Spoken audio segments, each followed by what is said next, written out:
Trump کی جانب سے ایران کے خلاف فیصلہ کن کارروائی کی دھمکی دی گئی، لیکن اس کے بعد حملہ مؤخر کر دیا گیا۔ ان سب باتوں کے باوجود آبنہ ہرمز میں ڈرونز اور میزائلوں کی جنگ جاری ہے۔ امریکہ نے ایک بحری جہاز پر حملہ کیا اور 2 ایرانی ڈرونز بھی گرانے کا دعویٰ کیا ہے۔ آبنہ ہرمز میں اس وقت کیا تازہ ترین صورتحال ہے، اس بارے میں اظہر علی خان سے بات کرتے ہیں۔ اظہر بھائی،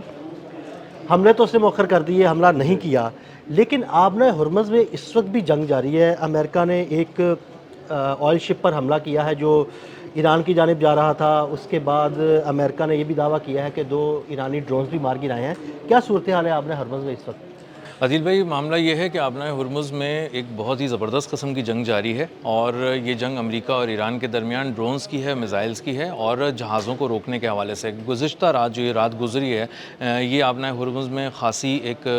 روشنیوں بھری رات تھی، جس میں سارا بارود تھا، روشنیاں تھیں، میزائلز تھے، ڈرونز تھے، حملے تھے، اور ایک خاصی کامبیٹ سچویشن رہی ہے گزشتہ رات۔ امریکہ نے ہوا یہ تھا کہ ایران نے ایک جہاز کو روکا، اور وہ امریکہ کی اجازت سے آبنہ ہرمز پار کرنا چاہ رہا تھا، چونکہ وہ ظاہر کنڈیشنز میٹ نہیں کر رہا تھا، ٹول ادا نہیں کر رہا تھا،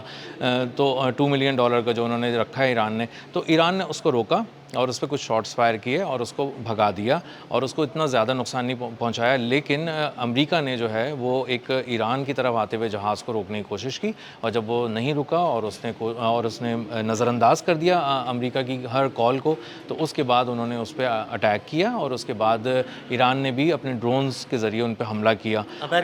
جی، امریکن اس کے اوپر حملہ کیا۔ جب امریکنز اس پہ حملہ کیا تو یہ معاملہ تھوڑا اور بڑھ گیا، اور امریکہ کی جانب سے مزید حملہ کیا گیا، اور جو جہاز ایران کی طرف جا رہا تھا اس کو نشانہ بنایا گیا، اور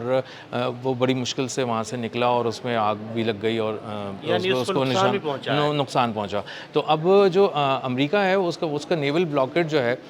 وہ کوشش یہی کر رہا ہے کہ کسی طرح ڈونلڈ ٹرمپ کو یہ رپورٹ دی جائے کہ ہم نے وہاں پر اپنی اجارہ داری قائم کر لی ہے، اور آبنہ ہرمز پہ ہم نے کم از کم اس حد تک تو ایران کا کنٹرول توڑ دیا ہے کہ کچھ جہاز ہماری مرضی سے بھی اندر آ سکتے ہیں۔ لیکن ایران اس معاملے میں بہت ہی گہری نظر رکھا ہوا ہے۔ لیکن انہوں نے امریکہ کی مرضی سے جہاز اندر آنے نہیں دیا، ایران نے پہلے انہی کی مرضی سے جو جہاز آ رہا تھا اس کو روکا۔ جی، اب آپ دیکھیں 8 اپریل سے اب تک کا جو ایک سیز فائر کے دوران یہ جو بلاکیڈ امریکہ نے یہاں لگایا، اس میں سے بمشکل 4 جہاز وہ گزار سکا ہے، اور وہ بھی ایسے کہ ان کے جو دل تھے وہ حلق میں آئے ہوئے تھے کپتانوں کے، اور بھی ایران حملہ کر سکتا ہے۔ ایران حملہ کر سکتا ہے۔ ان میں سے کچھ جہاز ایسے بھی تھے اس کے بعد 4 جہازوں کے بعد جن پہ ایران نے حملہ کیا اور ان کو روک دیا۔ تو دنیا کو یہ پیغام چلا گیا کہ امریکہ وہاں موجود ہونے کے باوجود، اپنی تمام تر طاقت کے باوجود،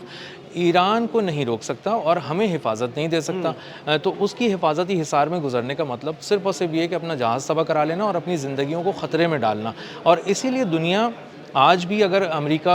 پورے کانفیڈنس سے جا کے دنیا سے بات کرتا ہے کہ ہم سے بات کریں اور آبنہ ہرمز سے گزر جائیں، تو دنیا کہتی ہے آپ بہت اچھے ہوں گے، سپر پاور ہوں گے، آپ کے پاس بہت کچھ ہوگا، لیکن ایران کو آپ نہیں روک پا رہے،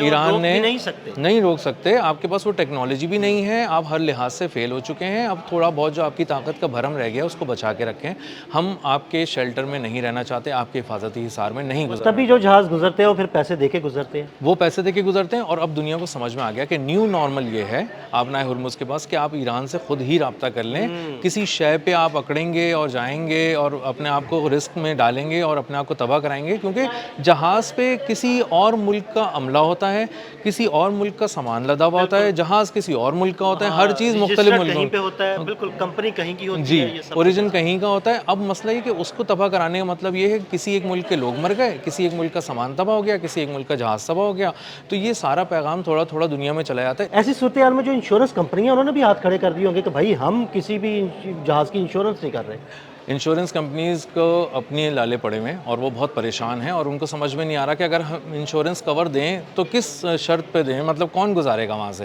اور اگر ہم نہیں دیں تو پھر ایک اور بڑا مسئلہ ہے کہ اتنا سارا سامان اتنے بڑے بڑے تجارتی جہازوں پہ جو لدا ہوا ہے وہ بغیر انشورنس کے کیسے جائے گا، کیونکہ صرف جنگ کا معاملہ نہیں ہے نا، ڈوب بھی تو سکتے ہیں جہاز کسی وجہ سے، تو اس لیے انشورنس کور ضروری بھی ہے اور وہ دیا بھی نہیں جا رہا۔ تو انشورنس کا جو کور کا جو ریٹ ہے نا وہ 4 गुना बढ़ा, फिर 100 गुना बढ़ा, इतना बढ़ गया कि उसके बाद आप उसको लिए बगैर जाना ही ज़्यादा बेहतर था। तो इंश्योरेंस कंपनीज तो अब बहुत हद तक पीछे हट चुकी हैं। वॉर जोन के अंदर जब तक ये सूरत हाल है,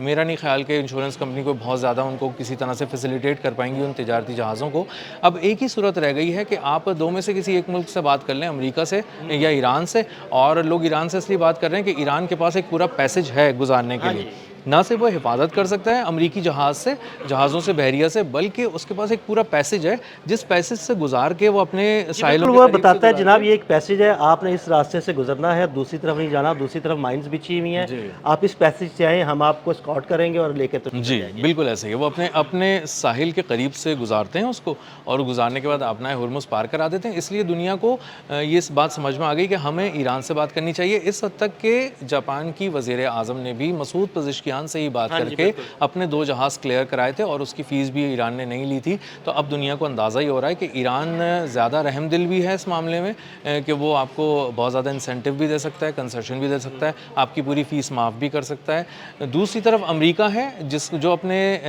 ब्लॉकेड के जहाज़ों से आपको हिफाजती हिसार में लेके गुजारता नहीं है, आपको सिर्फ ये कहता है गुजर जाओ, मैं कर दूंगा। हाँ, लेकिन वो अपने जहाज़ों की खुद हिफाजत के उसको लाले पड़े हैं, तो वो अपने साथ अपने बहरी जहाज़ जो जंगी जहाज़ हैं वो नहीं भेजता। और जब यही सब चीज़ें देख रहे होते हैं आम शिपिंग लाइंस वाले, तो वो ये कहते हैं कि हमें ईरान से बात कर लेनी चाहिए, क्योंकि ईरान की जो स्पीड बोट्स हैं और जो उसकी इससे बड़ी कश्तियाँ हैं और जंगी जहाज़ हैं, वो पूरी तरह एस्कॉर्ट करते हैं, उसको हिफाजती हिसार में लेके जाते हैं और दूर दूर तक चल रहे होते हैं कि अगर कहीं से कोई आता है किसी तरह तेज़ रफ्तार कश्तियों के ज़रिए, तो उस पर स्पीड बोट्स के ज़रिए हमला किया जाए और उनको रोका जाए, दूर रोका जाए। तो वो जब देखते हैं कि दूर दूर तक हमारे लिए एक नाकाबंदी हुई हुई है, इतना स्पेशल किस्म का प्रोटोकॉल मिल रहा है हमें समंदरों में, तो वो इसलिए ईरान को वो प्रेफर करते हैं। और इसीलिए कोशिश कर रहा है अमेरिका के थोड़े थोड़े दिन के बाद, आप 1-2-4 दिन के बाद सुनते हैं कि आबनाए हुर्मुज़ पे हमला कर दिया, फला जगह हमला कर दिया, कि और आबनाए हुर्मुज़ पे खड़े खड़े या समंदर से खड़े खड़े किसी जजीरे पे हमला कर दिया और मिसाइल फैसिलिटीज़ को निशाना बना रहे हैं। उसकी वजह यही है कि एक पैगाम एक बार, कम अज़ कम एक बार दुनिया को देना है अमेरिका को कि हमारी यहाँ पे इजारादारी है, हमारा यहाँ पे कंट्रोल है, और ईरान हमसे हार गया है, और हम चाहें तो हम अपनी गिरफ्त मजबूत करके दिखा सकते हैं। लेकिन ऐसी सूरत हाल नहीं है, ईरान बिल्कुल पीछे नहीं हट रहा, ईरान बिल्कुल नहीं हारा। लेकिन अच्छा, मुझे ये बताइएगा कि ये जो इस वक्त मुज़ाकरात और एक मुसवदे की बात सामने आ रही है कि उस मुसवदे पर सिग्नेचर करने हैं और तकरीबन मामला तय पा गए हैं, आपको लगता है मामला तय पा गए हैं और ट्रंप इससे पीछे नहीं हटेगा या ट्रंप यू टर्न नहीं लेगा? डोनाल्ड ट्रंप को 2 किस्म के बयानात अदील भाई रोज़ाना देने होते हैं। एक तो ये कि उनकी जो फ़ौज है वो तबाह हो चुकी है ईरान की, और दूसरा ये कि हम मुआहदे के बहुत करीब आ गए हैं, फैसला कुन मरहले में हैं, बहुत एडवांस लेवल्स पर हैं, और हाँ बस अब होने ही वाला है, इस हफ्ते हो जाएगा, कल हो जाएगा, परसों हो जाएगा, और मैं इसलिए हमले मौखर कर रहा हूँ। असल में बात यह है कि जो उसकी शराइत है ना मुआहदे की, अदील भाई, वो बहुत सख्त हैं ईरान के लिए भी, और ईरान मुझे नहीं लगता वो शराइत मानेगा, और ईरान वो शराइत मान ही नहीं सकता, क्योंकि आप उसकी गर्दन पर अगर छुरी फेर कर कहेंगे कि तुम इस मुआहदे पर साइन कर दो, तो वो दोनों तरफ से मार नहीं खा सकता। मुआहदे पे साइन करके उसके हाथ पैर हमेशा के लिए बन जाएंगे, और दूसरा ये कि वो अपनी जब सारी खुद मुख्तारी उनके आगे सरेंडर कर देगा तो उसके पास बचेगा कुछ नहीं। और ये जो इतना स्टैंड लिया हुआ है, जिसमें पहली शहादत आयतुल्ला अली ख़ामनेई से लेकर अब यहाँ तक जो सैकड़ों हज़ारों शोहदा हैं इनके, और पूरी मिलिट्री ब्रास ने अपनी जान दे दी, वो एक ऐसे मुआहदे के लिए तो नहीं दी ना कि जिसमें आप उनकी शहरा काट के कहें हाँ हाँ ये सब कुछ हो गया। तो फिर इतनी देर हम खड़े क्यों रहे, फिर इतनी देर तक हम हक़ के लिए बातिल के सामने खड़े क्यों रहे? वो जो एक सारा नैरेटिव है, वो जो उनकी सोच है, वो जो उनका अज़्म है, आपने तो फिर उस पर भी साइन कर दिया ना, उस अज़्म पे और उस सोच पे। तो ये बेसिकली बयानिया है, नज़रिया है, और उनकी खुद मुख्तारी है। इन सब चीज़ों के ऊपर मेरा नहीं ख्याल कि ईरान इस तरह से साइन कर सकेगा, और ये डोनाल्ड ट्रंप के वन साइडेड जुमले हैं जो हमेशा हमें सुनने को मिलते हैं। दूसरी तरफ से बार बार ईरान यही बताता है कि अभी हम करीब नहीं पहुँचे, सोच रहे हैं। वो बहुत रियलिस्टिक बात कर रहा है। डोनाल्ड ट्रंप ज़रा एक कदम आगे बढ़कर छलांग लगाते हैं और दुनिया में कोई एक नया सरप्राइज़ देने की कोशिश करते हैं, मीडिया को ख़ास तौर पर मैनेज करने के लिए। तो वो मीडिया को थोड़ा बहुत खुराक के तौर पर चीज़ें, बयानात तो दे रहे हैं, लेकिन उन बयानात में सबको पता है पूरी दुनिया में कि कोई ऐसी सब्सटैंशियल चीज़ नहीं है, ठोस चीज़ नहीं है जिस पे दुनिया एतबार करे। और इसकी एक बहुत आखिरी बात बता दूं कि उसकी बहुत एक वाज़ेह मिसाल ये, ऑयल मार्केट, स्टॉक मार्केट, किसी तरह की भी तिजारती मालियाती मंडियाँ डोनाल्ड ट्रंप के किसी बयान को पिछले 3 महीने से सीरियस नहीं ले रही। उन्हें अंदाज़ा है कि कुछ भी नहीं होने वाला, इसलिए हमें उनको भी देखना चाहिए, और इसी तरह उन बैरोमीटर्स पर आप नापेंगे तो आपको पता चलेगा कुछ नहीं होने वाला। बहुत शुक्रिया अज़हर भाई। अज़हर भाई ने बड़ी तफसील के साथ इस सारे मामले पर रोशनी डाली। मज़ीद अपडेट्स के लिए हमें फॉलो करते रहें। अदील अहमद और अज़हर अली खान को इजाज़त दीजिएगा। अल्लाह हाफ़िज़।